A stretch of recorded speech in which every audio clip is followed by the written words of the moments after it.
here. Okay. As of this moment, now we are recording it. Hi, everybody.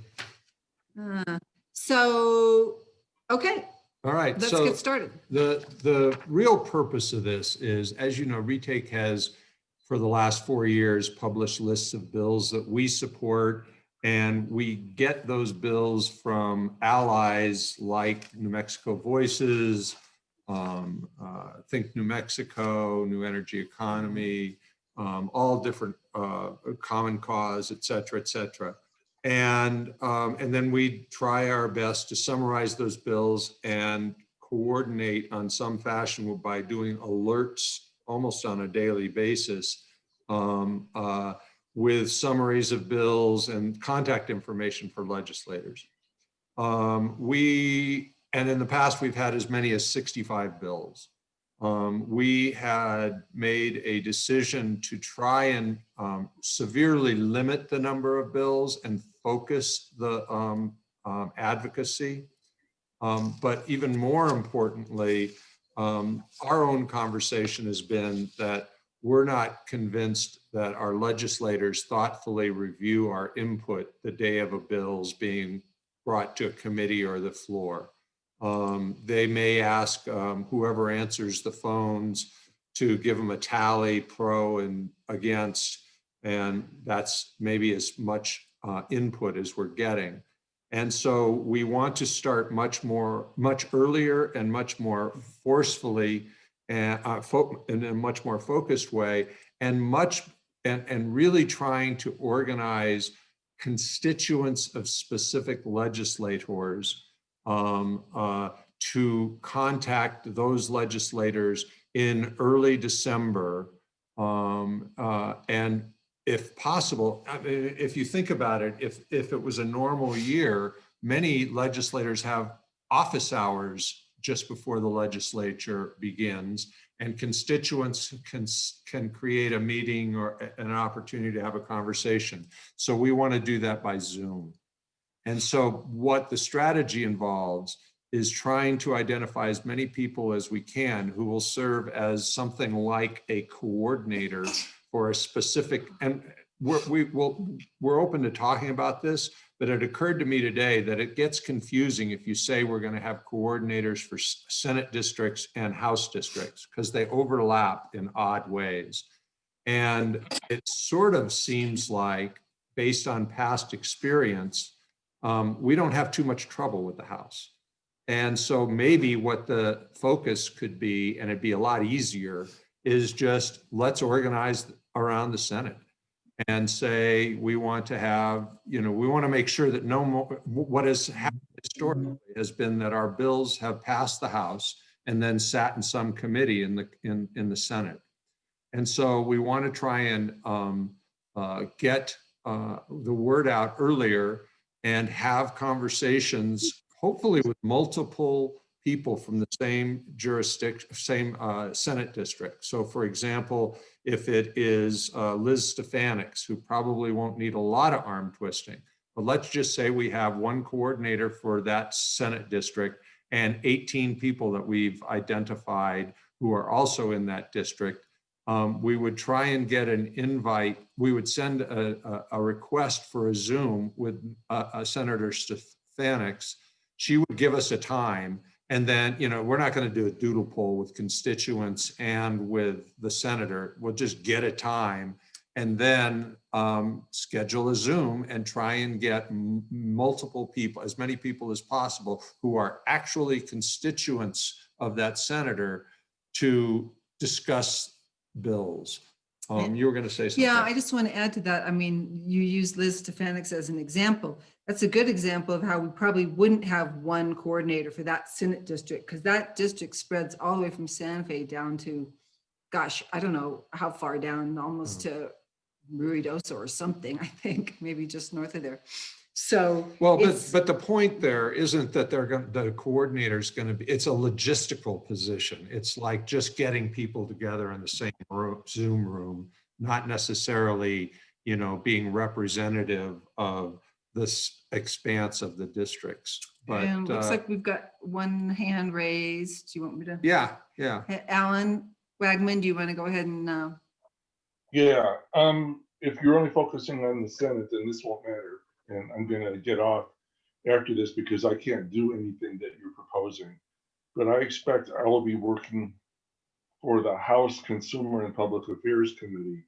And any comment that is put directly to me, and Paul, I think you have my email address. Yes. I can put into the 1 or 2 page summary that goes to all of the legislators in the House. It starts out in House Consumer and Public Affairs, and it stays in the analysis as it moves through different committees. So you can get something in front of every member in every committee if you give it to me, especially in bullet points, and I can get it in front of their faces as they're sitting there getting ready to vote in committee.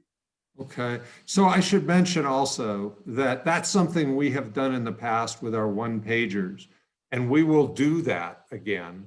And we don't know exactly how this is going to play out yet. I've heard that the session may be postponed. I've heard that it could be, they could convene for 1 day and postpone for 30 days and then reconvene in a special session.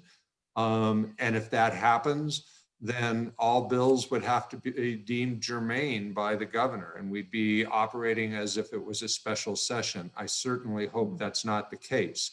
But the intent behind that is that at this point in time, we know so little about what COVID relief we might get from the feds that they don't, you know, making decisions about budget would be well nigh impossible.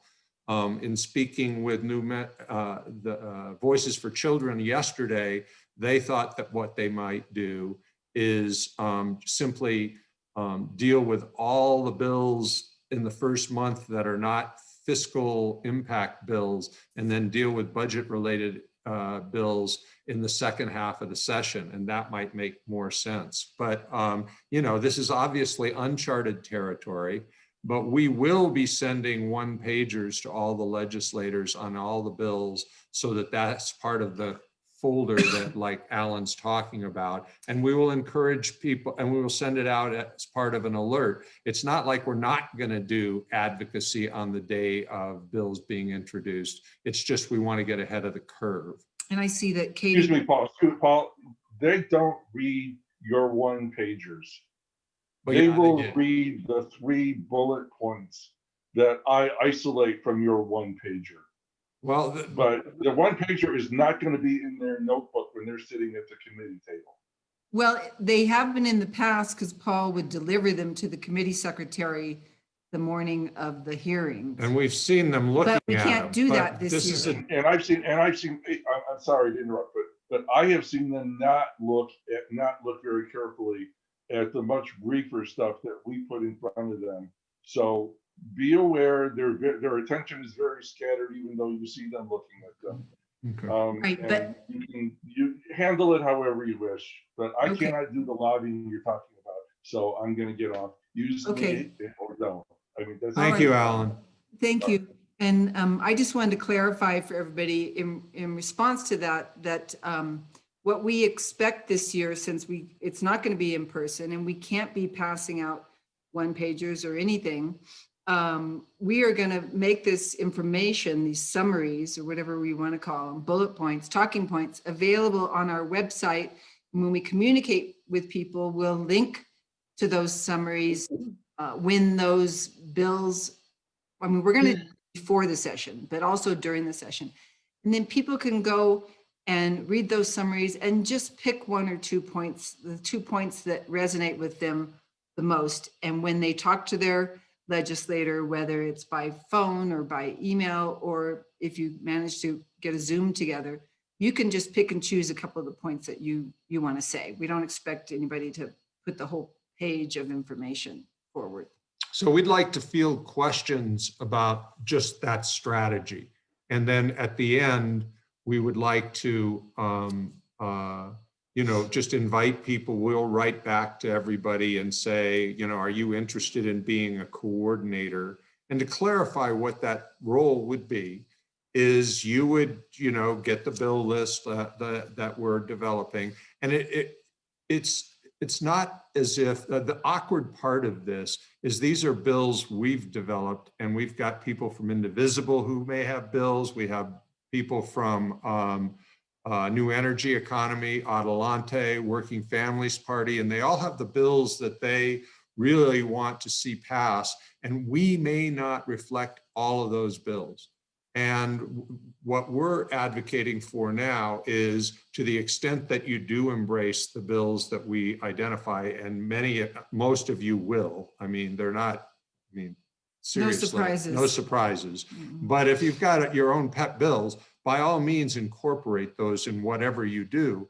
But what we're interested in trying to do is figure out a way to coordinate this December advocacy effort with specific legislators, so that that when you come back to them in January and write to them, you will be able to say, you will recall we had a Zoom conversation about this bill or these bills. And, you know, there were about 30 of us on that call. So, et cetera, et cetera. Go ahead, Rosie. Yeah, and I just want to point out, I mean, I've said this before, but not to this particular group, and a lot of you already know this. My feeling has always been, when I get to a legislative hearing, I often feel that all those people on that committee already have their mind made up. So, you know, obviously we're not going to go speak in person at these hearings this year. It's not going to happen because of COVID. But that's why this year we had planned this, even not knowing that this pandemic was hitting. We got to get to these people beforehand and tell them how we want them to vote, and tell them what we care about, and constituents have to influence these people before they walk in that room, in that hearing room. Okay, I see Marjorie and then Terry. Well, no, Cheryl was next. Marjorie, Cheryl, and then Terry. Oh, I see where you're looking at that. Yeah, okay. yeah, okay. There, I think that's in order.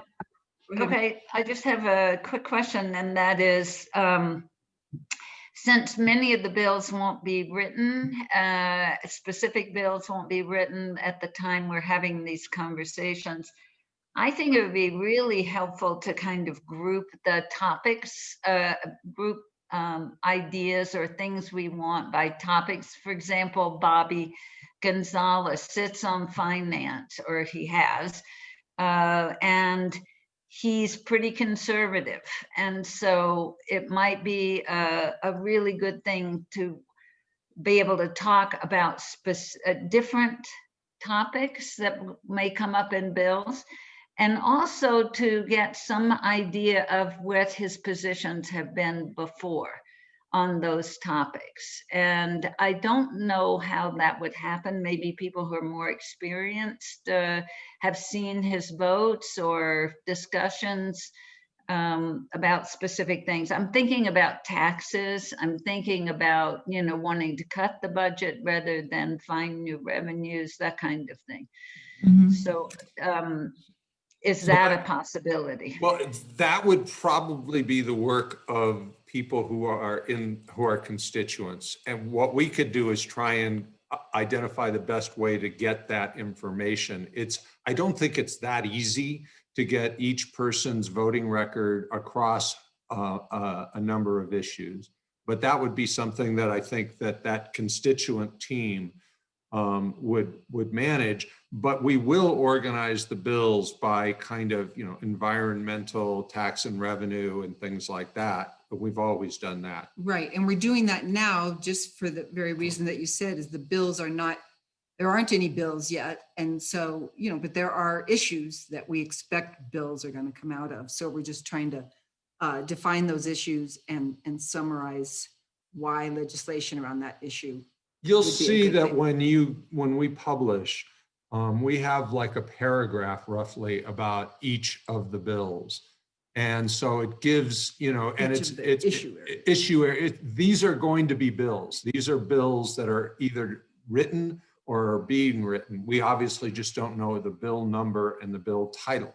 But for instance, you can say the Health Security Act. You can say, you know, we want to create a public bank. We want to protect people from predatory lending rates and things like that. We want to have a budget constructed with increased revenues and closing old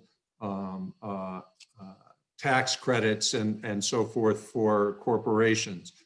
And that level of detail will be there, and then those bills will be introduced later, but they're going to be able to crosswalk that.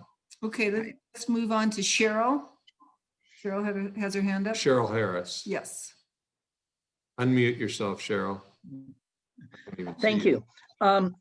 In terms of communicating directly with our legislators, senators in particular for this call, I think the most flexible and impactful way to get a hold of them is to send them a text on their cell phone.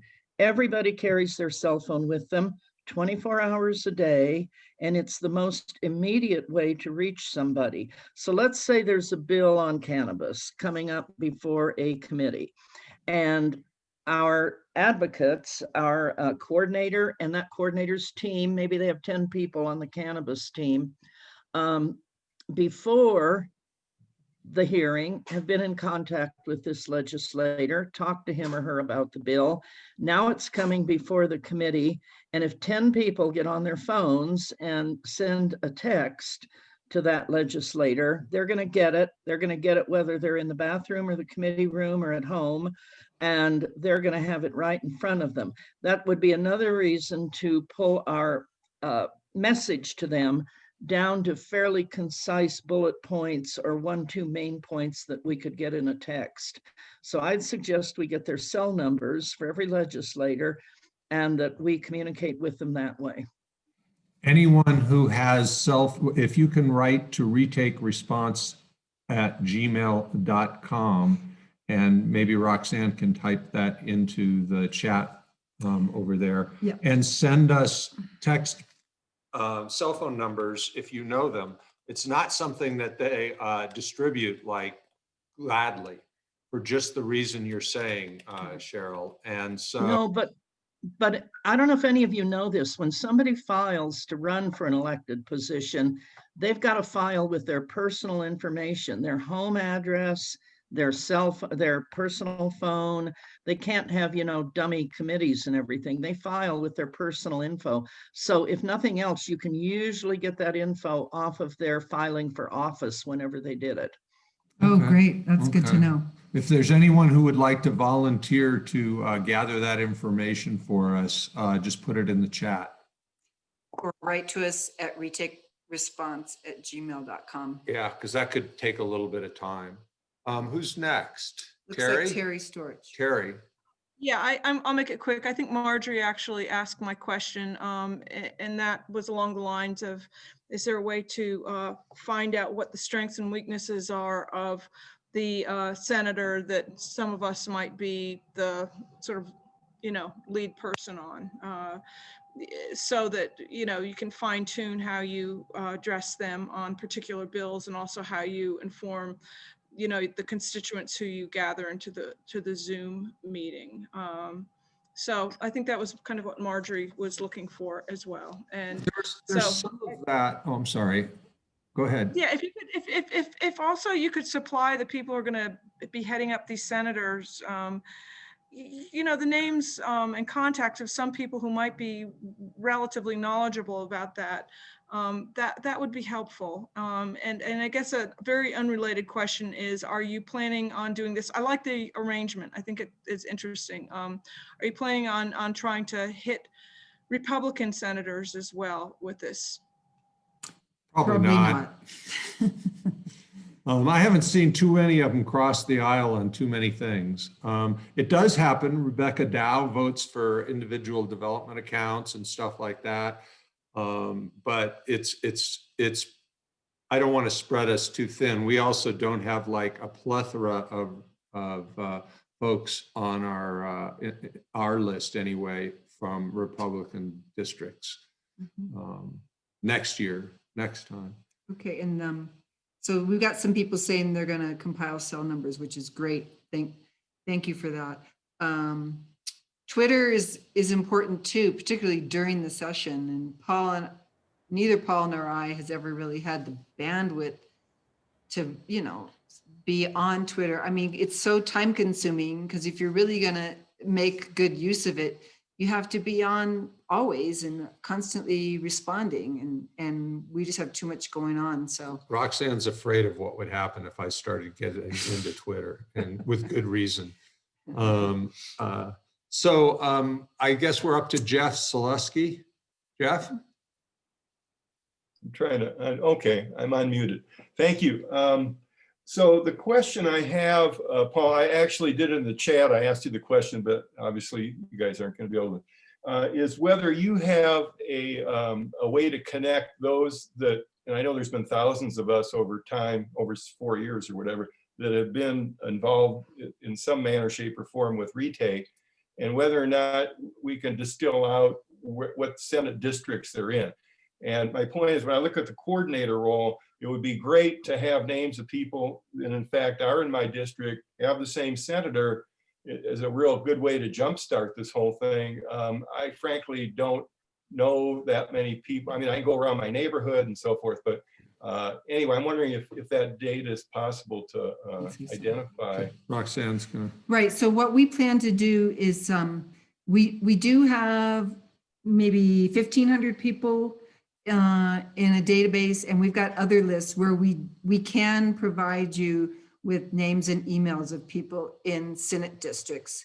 But we're also expecting at least some of you who are already connected to other groups like Indivisible or Working Families Party or Working in wards. Atlantic Caucus or in your ward to gather people through those means as well.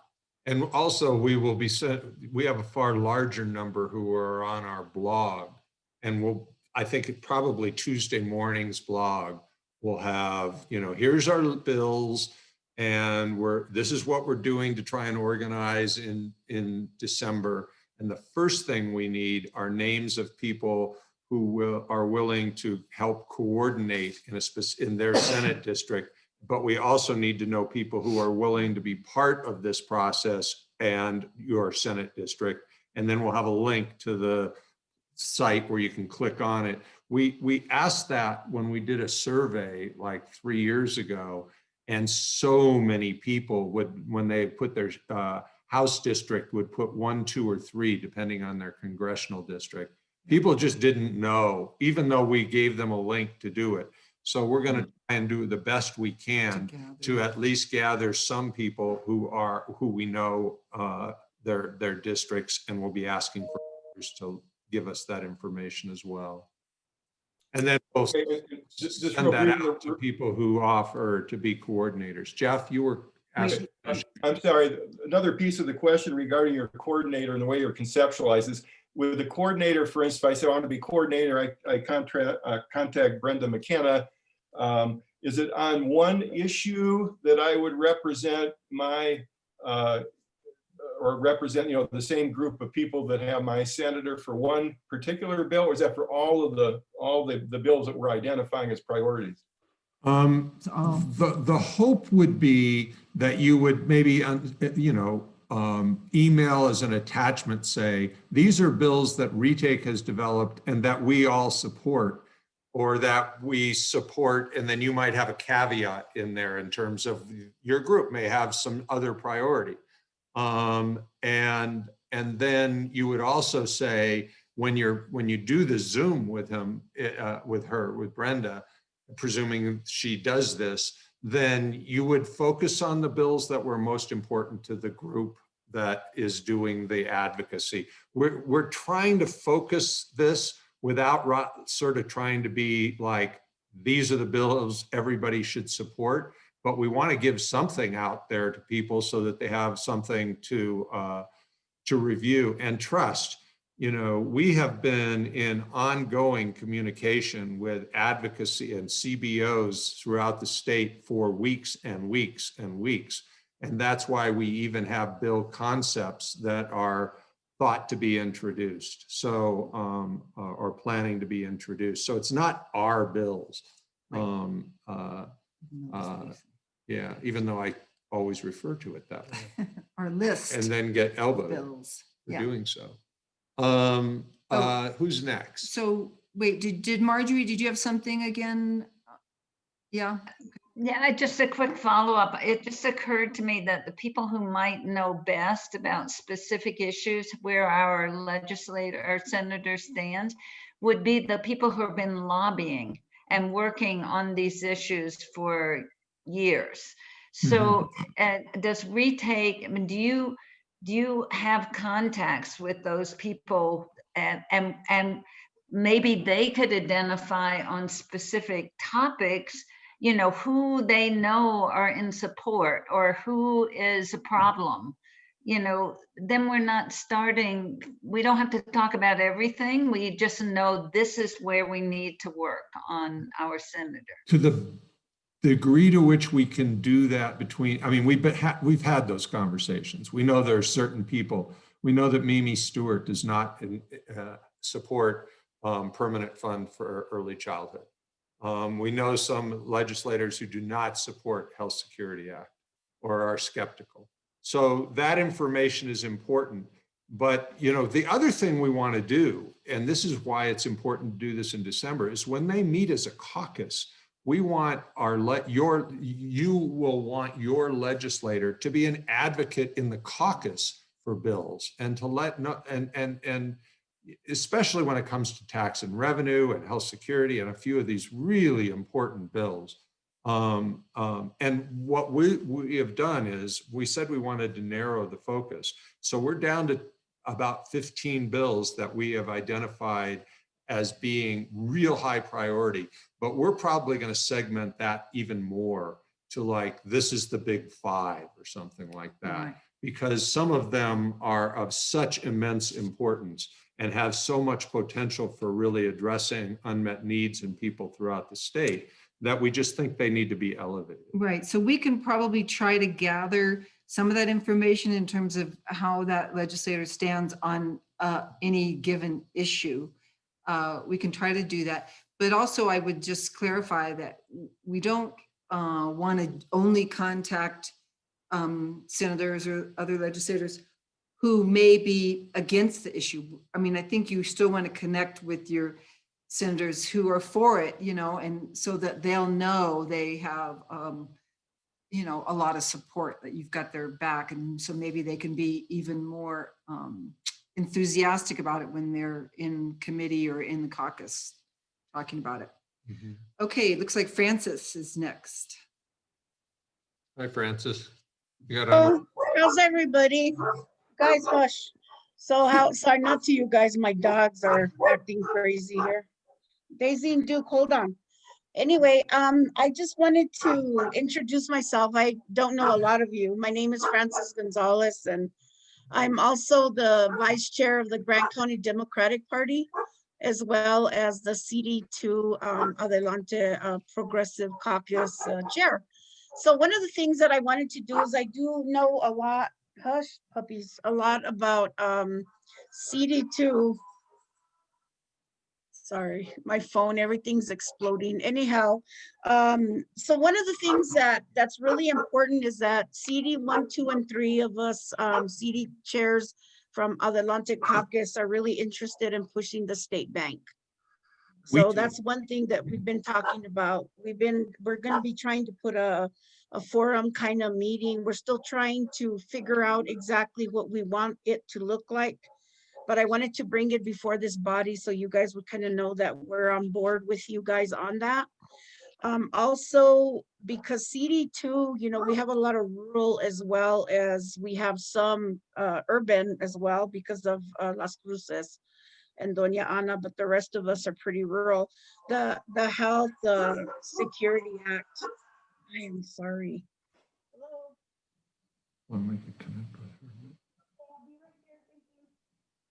So, okay, so anyhow, so we're looking at the Health Security Act. That is something that several people have come and talked to me about. People that live just, you know, constituents in our district are very concerned about that, and they really want to see that happen for us. Okay. So this is something what I would encourage you to do, Francis, okay, write to us because I talked to you more about this. It's not as if Grant County is one of our strengths in terms of volume of people. And So if you could write to us at retakeresponse@gmail.com. I'm going to type it into the, Yeah, I have that. I wrote it down, but I don't just represent Grant County. What I'm trying to tell you is that I have all the CD too. Right. It's not No, that's just Grant great. County. And I'm not just gonna be talking about Grant County. I'm talking about, I've spoken to people from Doña Ana, Luna, from the Mescaleros, from, because I'm also Apache. And I'm also involved with my Apache tribes over here. And Okay. so I have that connection as well as a really good relationship with Deb Holland and the Navajo Nation. Okay. So, and That's- of course, Mescalero and all the others too. But anyway, yeah, I will. So I just wanted you guys to know these are some of the things that we're looking at. Urban, also keep in mind that a lot of our copper mining is going down, where our workforce is going to be going from 100% to 60, 40% will not be coming back to work. So we're going to have to start looking at green, and we have new Senator Saya Correa Hemphill. Rudy Martinez lost the House of Representatives seat there. We have a Republican from here, and then we have 2 Republican senators on each side of us. So just to let you guys know, in this area, these are some of the things that I'll be dealing with. Okay. that's great. Yeah. That's great. It's good We'll to write good our to whole meet thing you. together, and I've also been a lobbyist with state student government. Me and Brian Colon used to be that together when we were in college. And I worked for Janet Napolitano in Arizona as a tribal liaison, and I lobbied for the Navajo Nation when I was in corrections, in Okay. law enforcement, corrections, mental health, healthcare, women's issues, you name it, all those different That's things. great. So Yeah, write to just us. And let we you guys definitely know. want to talk with you some more. Thank you. Yeah. Good to meet you. Okay, thank you. Okay, Sarah Manning. Sorry. Sarah? Hi, I'm with the Public Banking People, Alliance for Local Economic Prosperity. I'm really intrigued with the idea of Senate sort of coordinators. I think that we would be able to get you up-to-date information for details like interim committee appearances. And that we're looking at that now because the interim committees are really where people are going to learn about the issues in depth and probably make up their mind on how they would support a bill. So we're looking at the, we're in one this afternoon for Indian Affairs, the interim committee there. And so that's, I really support this. And Francis, I took down your phone number off the chat and I will call you. Okay. That's Any great. other, I don't see any other hands up, but we aren't just soliciting questions.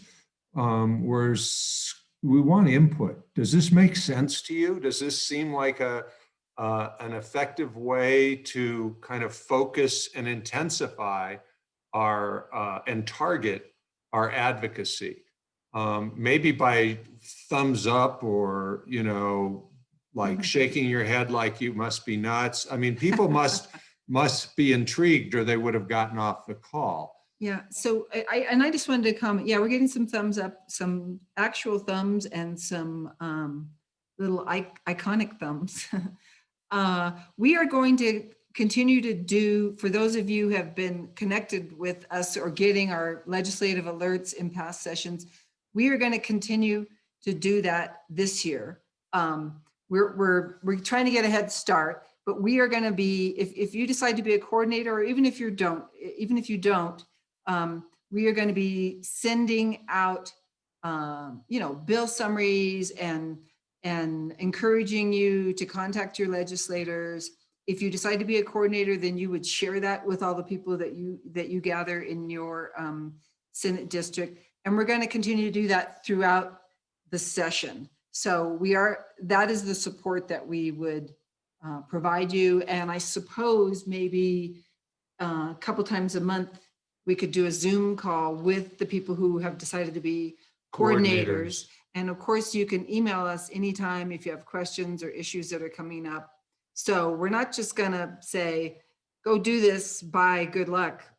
We are gonna try to support you as much as we can. And let's try and view this as a long-term process. It's like this year, we'll learn a lot about how this works, and we'll develop relationships, and and maybe we'll cover 2/3 or half or 3/4 of the Senate districts.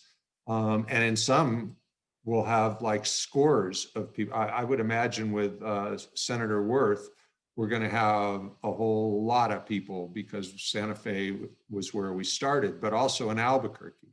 And then the other piece is that I think we'll also kind of try and coordinate some communication with Worth specifically, and with committee chairs specifically. We don't know who they're going to be just yet, or who the pro tem is going to be just yet.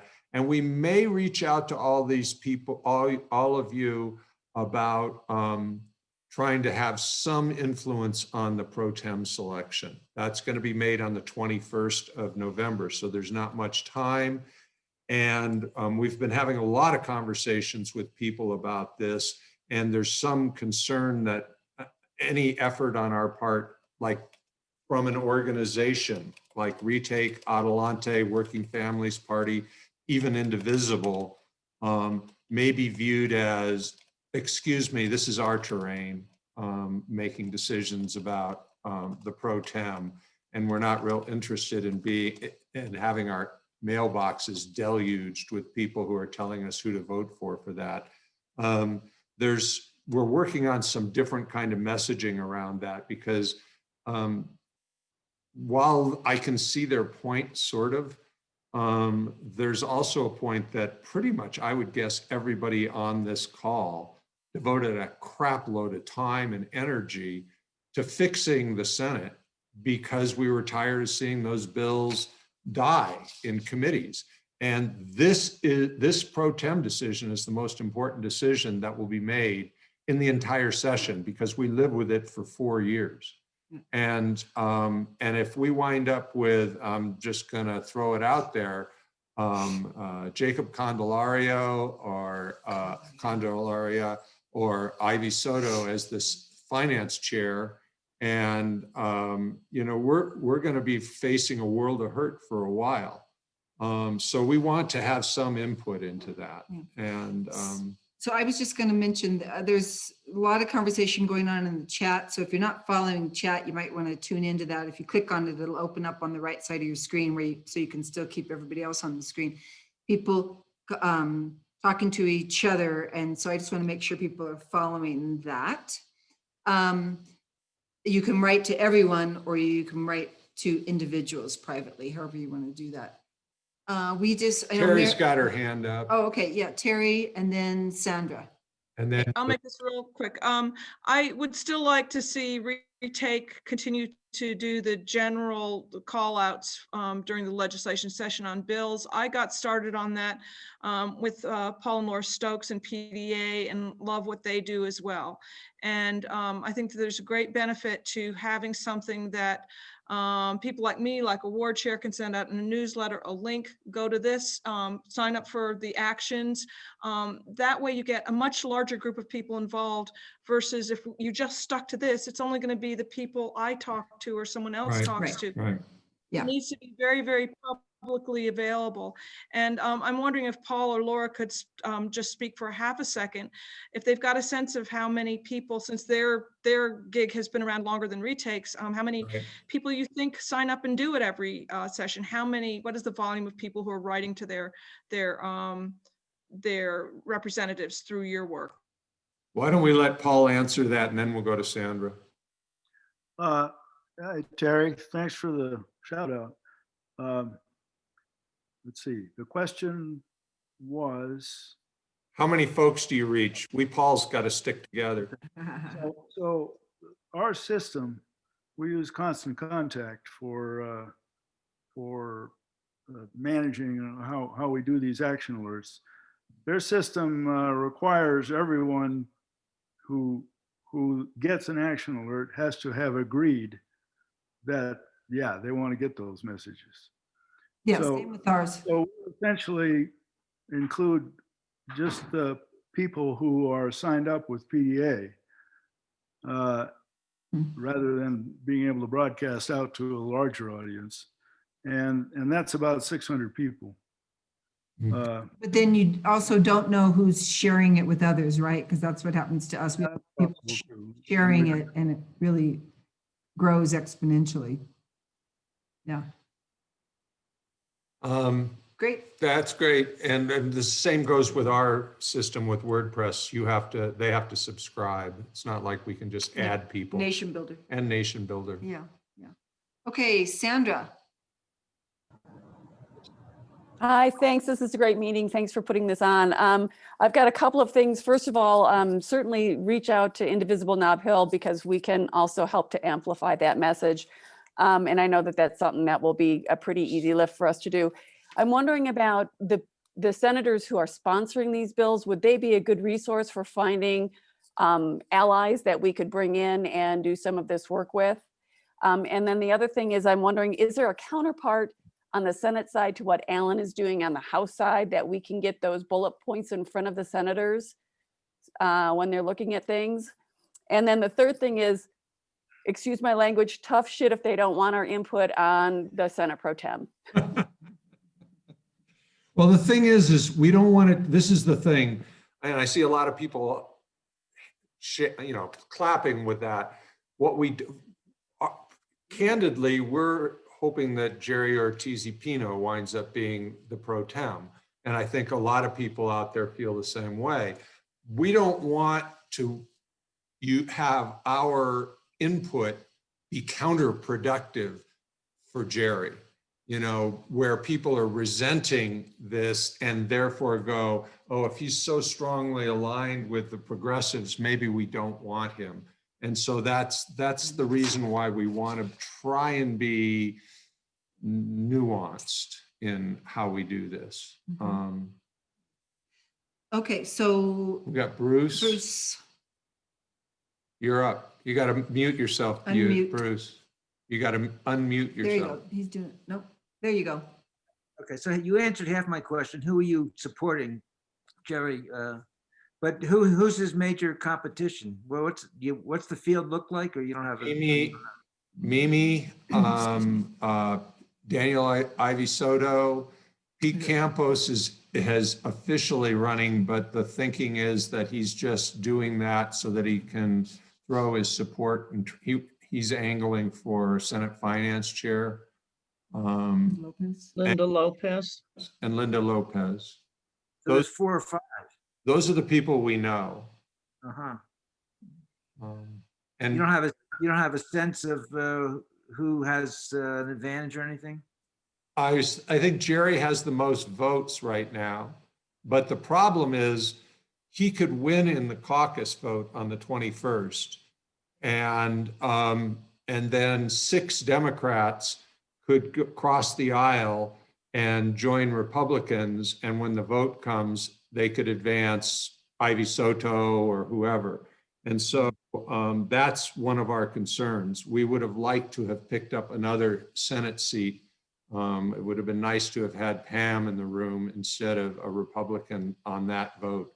But we're still at 27-15. And we have 3 weeks after or more than that, after the 21st. We'll have plenty of time between then and the vote, which is the first day of the session, to really do some serious pressuring. But that's part of what the messaging that we've been working on. And this has been conversation with Adelante, Working Families Party, and others around how to frame that language. But one of the things we're trying to do, and this was Eric Shimamoto had started advancing this, is the concept that we want the caucus to stick together, both when and so that the vote of the caucus, 100% of the Democrats vote for that selection, and then that person wins, and that there isn't what's called a coalition with Republicans by dinos, the few remaining dinos.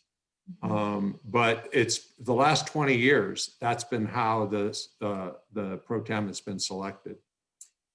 So we just have 10 minutes left. So let's think about how we want to spend these next 2 minutes. I know Marielle, she had posted, let's go over the list of bills, but that might be a little time consuming, but I do want to make a comment on that. We sent, before, when we sent you the note about this meeting yesterday or the day before, we sent you a preliminary list of bills. There have already been some changes to that. So, but what we want to tell you is that if you look over that list, well, first of all, we'll resend another list to We'll this group. resend this to you tomorrow. There's a Okay. little bit of language cleanup that we've got to do. And then And- on Tuesday, it'll be published in the blog. And it'll be available on the website, but we will Right. send you the revised list. And then we want you to know that if you have things that you would really like to see us add to the list, please write to us at retakeresponse@gmail.com. Don't just say, please add this, make a case for it, because this is a really hard process. There's so many things that we need in this state. There's so much great legislation that we could support, but we just don't have the resources to do like a full-blown advocacy on 40 bills. We've got to keep it down to 15 if we can, but we do have these secondary lists that we will be providing. We're supporting them. Like, we may take abortion decriminalization off of the primary list because we're pretty sure that's going to pass. So we don't really need to do much about that. It's not that we don't support it, but it doesn't really need our advocacy. So we may, flip some things around. We're still working on it, but please write to us if you feel strongly about something that might be missing from that list.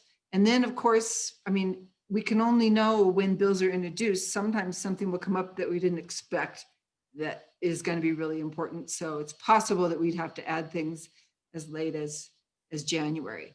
So I don't think we have time to go over. Right. I The just bills. wanted to add to that the bills are normally introduced in mid-December, and they're not being introduced until January 4th.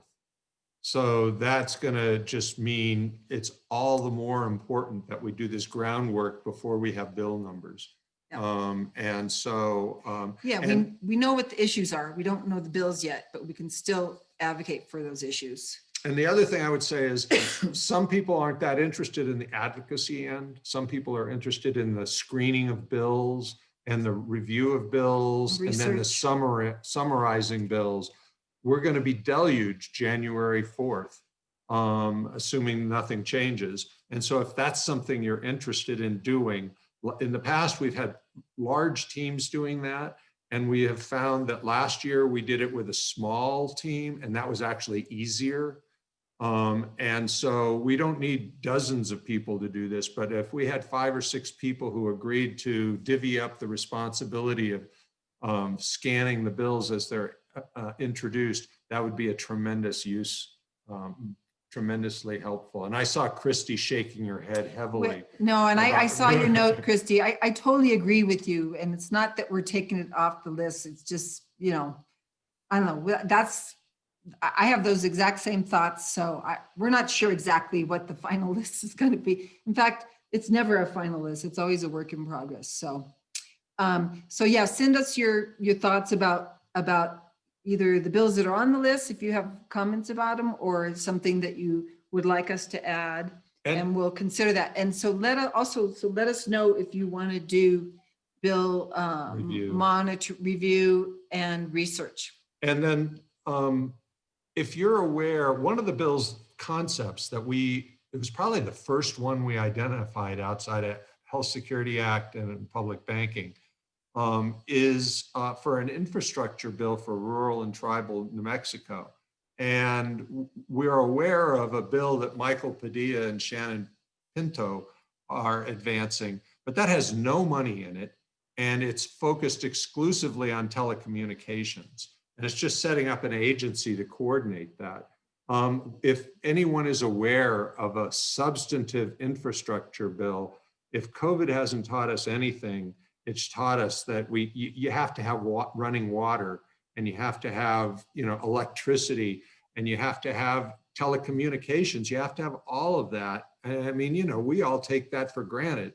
But in a significant part of the state, they can't take it for granted because they haven't got it. So if anyone's aware of a bill being developed, we have not located that yet, but it's a very high priority. So there's a couple questions in the chat that I want to address. And Catherine is asking what's the process for deciding what's on the list. We sent out our criteria when we sent the materials with this meeting, but I understand that some people were invited to come to the meeting that may not have received those materials. So you will be able to find the criteria that we're using on our website. And if you would like to be added to the list, if you got this meeting invite from someone else, you didn't get it directly from us, write to us at retakeresponse@gmail.com and we'll add you to the list. But basically the criteria has been the same for over several years, and you'll see what that is on the website. We can also resend it to this group.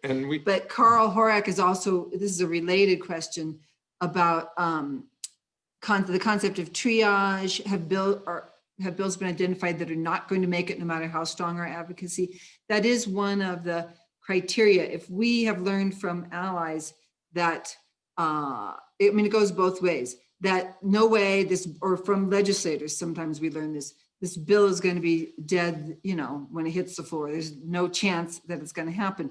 Then we might say, yeah, we support it, but we take it off the list because there's no sense in spending a lot of time advocating for it. When we hear that, oh, this is just it's a done deal, it's gonna run through, that's the other consideration. Then we know we don't have to put a lot of energy into it. Oh, and then just FYI, in the past, we've had committees and so forth that reviewed and discussed these bills together. Right now, it's a committee of 2, and you're looking at them in the same screen, but we have a board of 5 or 7 that will be reviewing our list in about 3 weeks, and those people will weigh in as well, and they're representative. We have people from all parts of the state practically, and much more diverse than Roxanne and I, which wouldn't be very hard. Yeah, and so if there I've seen a few other questions come up in chat.